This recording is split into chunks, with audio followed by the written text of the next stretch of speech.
Yo, what is up, you guys? So, I have a very quick tip for you guys. A lot of you guys asked me, what my top 5 things I do, or tips or whatever, and I really just have one that I think most people don't know, or mostly when you're starting out, maybe you don't think of, but it's just mid-side processing, which I've talked about before, but I can show you a good instance on this track of how I like to use it.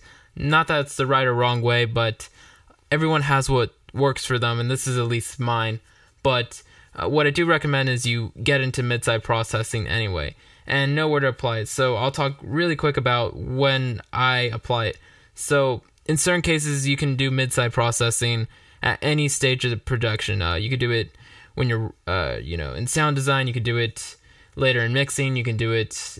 Mostly, it's done for most people in mastering, but it's kind of things like stereo imaging and things like that. So it's just that overall wideness, a little bit more wideness to the overall mix. But I mean, that's typically how most people use mid-side processing. Not that you have to only do it in those steps.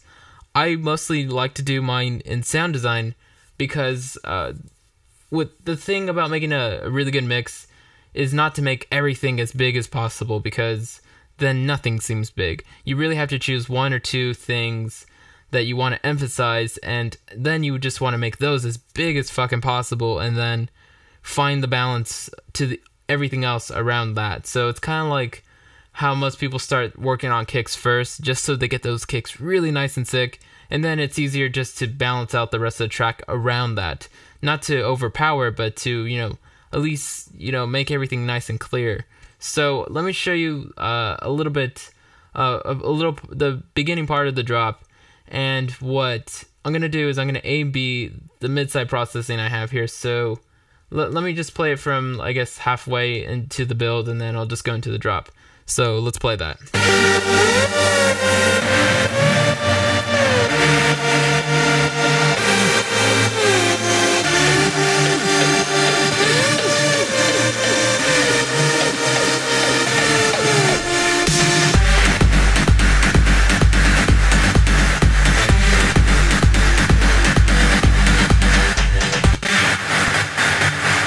So that sound right there is the one that I wanted to emphasize a lot, and I'm going to A-B it right now, but I just want to say that please don't give me comments about the mix or whatever. This is still in the writing process, and I'm not really looking for mixing tips or comments. I'm not even in that part yet, so it'd be a waste of time to comment on such things. But I always think it's so funny when someone does. It's like, come on. Anyway, so let me solo this and A-B it really quick. So what I've done in this rack was I made an instance that I could A-B it for you guys really quick. So when I have it all the way to this side, it's basically just playing the utility, which is giving a 16 dB boost, because when I turn on the mid-side processing, it gets a lot louder. So that's intentional. That I know that's what comes with doing this kind of processing sometimes. So it gets 16 dB louder. That's why this is pretty low as well. So let me just play this now. So this is with the processing on, and then when you see me turn to the other side, that's with the mid side off.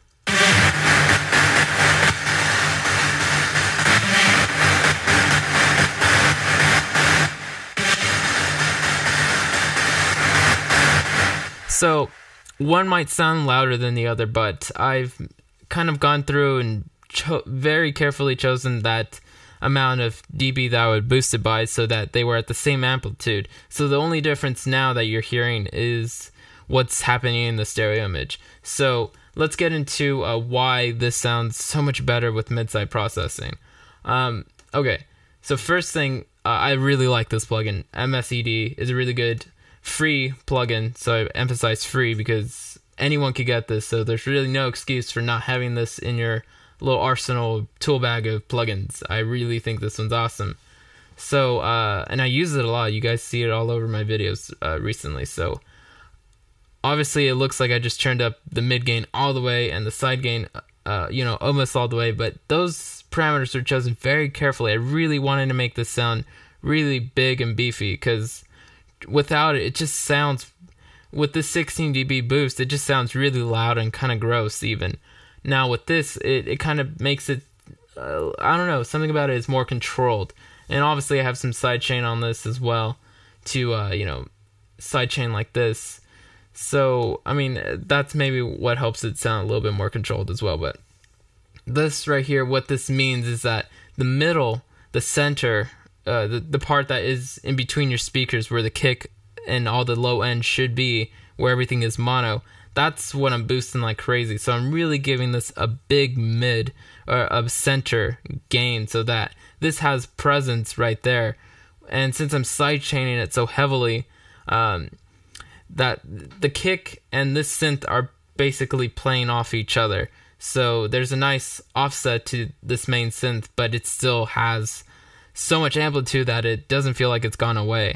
So really, like I said, when I decide to make one element really big in a track, I just make it really fucking huge, so that way I figure out how to mix everything else in.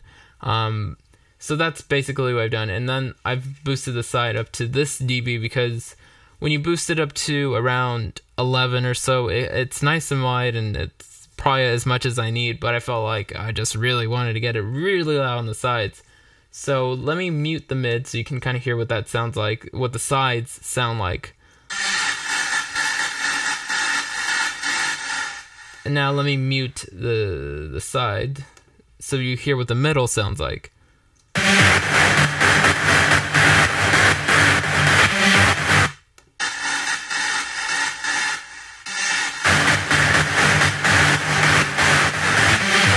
So right there, that has like a really wide panoramic feel to it. I don't know why I use the word panoramic, but I guess I felt like it would sound smart there.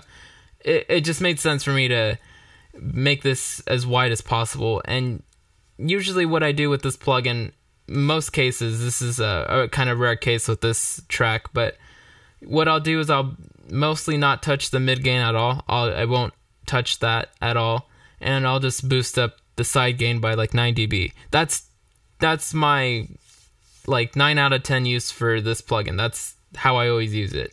But in this case, I just felt like boosting it all up like crazy, and it kind of worked. But I gotta say that, warning, the way I use it right here in this instance is not how you would use it on everything.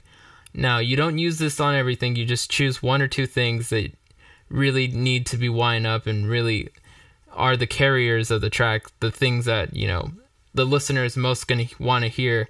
And you're going to, I don't know. I already kind of talked about this, so I guess I'll just move on to saying that in most cases, the way I use this, I don't go far past 3 dB in either direction on both knobs. So most I ever do with this plugin is like 3 dB of gain or 3 dB deduction on both sides, on the mid, the center, and the sides. So that's typically how I use this. That's kind of how I think you should use it if you're kind of new to this type of stuff.